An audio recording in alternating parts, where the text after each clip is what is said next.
بسم اللہ الرحمن الرحیم۔ السلام علیکم دوستو، آج کی اس ویڈیو میں ہم آپ کو یہ بتائیں گے کہ 31 جنوری گزر گئی۔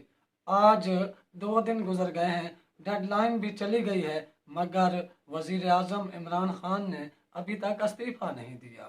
اب اپوزیشن کیا کرنے جا رہی ہے اور اپوزیشن کیا کر سکتی ہے، ان معاملات پر بات کرنے کی کوشش کریں گے اور ان کا تجزیہ پیش کریں گے آپ کو۔ اس سے پہلے آپ ہمارے اس channel facts plus T V کو سبسکرائب کر لیں اور ساتھ لگے گھنٹی کے نشان کو بھی ضرور دبائیں تاکہ آپ کو ہماری آنے والی تمام ویڈیوز کا نوٹیفیکیشن پہنچتا رہے۔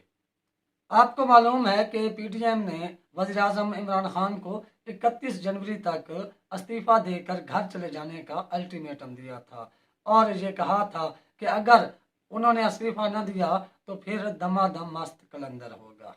مریم نواز نے پہلے ہی کہہ دیا تھا کہ آر ہوگا یا پار ہوگا، مگر نہ تو دما دم مست قلندر ہوا، نہ تو آر ہوا، نہ پار ہوا، اور حکومت ویسے ہی عمران خان کی چل رہی ہے جیسے پہلے چل رہی تھی۔ حکومت مشکل فیصلے کر رہی ہے اور غیر مقبول فیصلے بھی کر رہی ہے، جیسے پیٹرولیم مصنوعات کی قیمتوں میں 2 سے 3 روپے اضافہ کیا اس 1 فروری کو بھی حکومت نے، مگر پھر بھی حکومت اپنی مقبولیت اس طرح سے نہیں کھو رہی جیسے کہ اسے کھونا چاہیے تھی۔ اور اپوزیشن جماعتوں کے پاس سب سے بڑا جو ایجنڈا تھا وہ تھا مہنگائی کے خلاف۔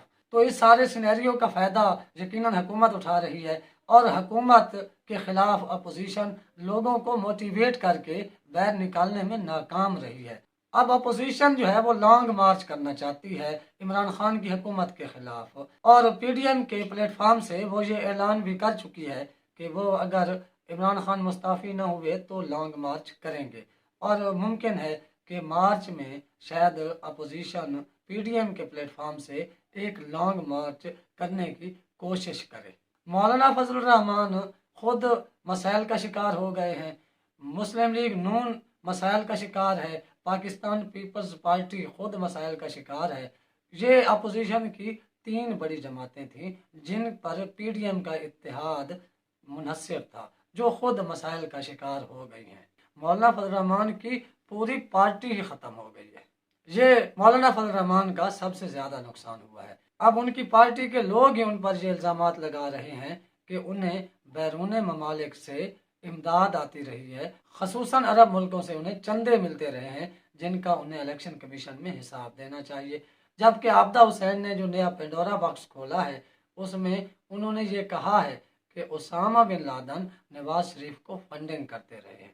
عمران خان نے تو الیکشن کمیشن میں جواب جمع کروا دیا ہے، جھوٹا یا سچا اس کا فیصلہ تو ظاہر ہے الیکشن کمیشن نے کرنا ہے کہ ٹھیک ہے یا غلط ہے، لیکن مولانا فضل الرحمان، نواز شریف اور پاکستان پیپلز پارٹی کے پاس تو اس کا جواب ہی نہیں ہے۔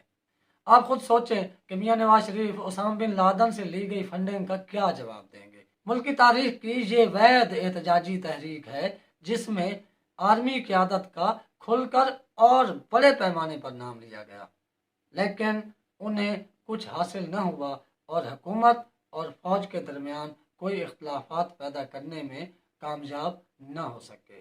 اب جب کہ ڈیڈ لائن ختم ہو گئی ہے، opposition next P D M کے محاذ سے کیا قدم اٹھائے گی اس کا آنے والے دن ہی بتائیں گے۔ اب تک کے لیے اتنا ہی۔ آپ اپنے گھر والوں دوستوں کا خیال رکھیے گا، اپنے اس چینل کا بھی۔ اللہ حافظ۔